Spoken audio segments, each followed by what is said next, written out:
सातवां अंतर्राष्ट्रीय योग दिवस के मौके पर आयोजित कार्यक्रम को संबोधित करते हुए प्रधानमंत्री नरेंद्र मोदी ने कहा कि योग हमें स्ट्रेस से स्ट्रेंथ और नेगेटिविटी से क्रिएटिविटी का रास्ता दिखाता है। योग हमें अवसाद से उमंग और प्रमाद से प्रसाद तक ले जाता है।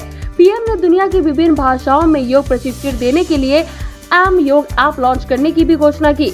उन्होंने कहा कि आज जब पूरा विश्व कोरोना महामारी का मुकाबला कर रहा है, तब योग उम्मीद की एक किरण बना हुआ है। तो वर्ष से दुनिया भर के देशों में और भारत में भले ही बड़ा सार्वजनिक कार्यक्रम आयोजित ना हुआ हो, लेकिन योग दिवस के प्रति उत्साह जरा भी कम नहीं हुआ। कार्यक्रम को संबोधित करते हुए पीएम मोदी ने कहा कि जब कोरोना के अदृश्य वायरस ने दुनिया में दस्तक दी थी, तब कोई भी देश साधनों से, सामर्थ्य से और मानसिक अवस्था से इसके लिए तैयार नहीं था।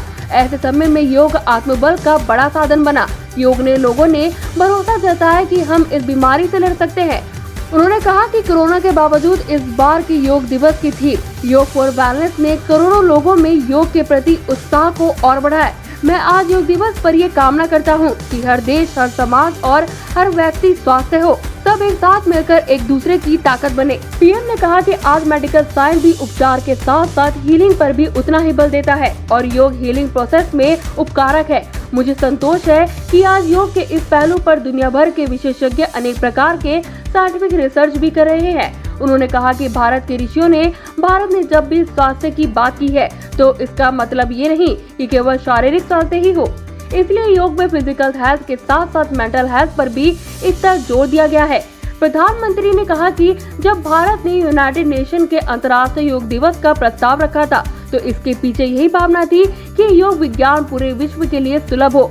आज इस दिशा में भारत ने UN, WHO के साथ साथ मिलकर एक महत्वपूर्ण कदम उठाया। अब विश्व में योग ऐप की शक्ति मिलने जा रही है। इस ऐप में कॉमन योग प्रोटोकॉल के आधार पर योग प्रशिक्षण के कई वीडियोस दुनिया की अलग अलग भाषाओं में उपलब्ध होंगे। प्रधानमंत्री नरेंद्र मोदी ने योग दिवस समारोह पर ब्राजील के राष्ट्रपति जेयर बोल्सोनारो और श्रीलंका के राष्ट्रपति गोतबाया राजपक्षे को पत्र लिखा और हर साल अपने देश में सफलता पूर्वक अंतर्राष्ट्रीय योग दिवस के आयोजन के लिए दोनों का आभार जताया।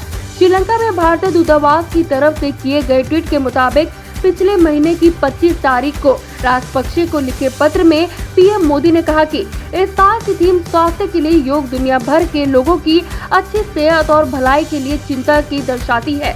बोल्सोनारो को 14 मई को लिखे पत्र में पीएम ने कहा कि 2014 में 21 जून को अंतर्राष्ट्रीय योग दिवस के रूप में मान्यता देने के लिए संयुक्त राष्ट्र महासभा की जबरदस्त प्रतिक्रिया ने सभी बाधाओं को पार करने के लिए योग की सार्वभौमिक अपील को रेखांकित किया। तब से विश्व भर में अंतर्राष्ट्रीय योग दिवस की उत्साह के साथ मनाया जाता है। News desk, action India TV.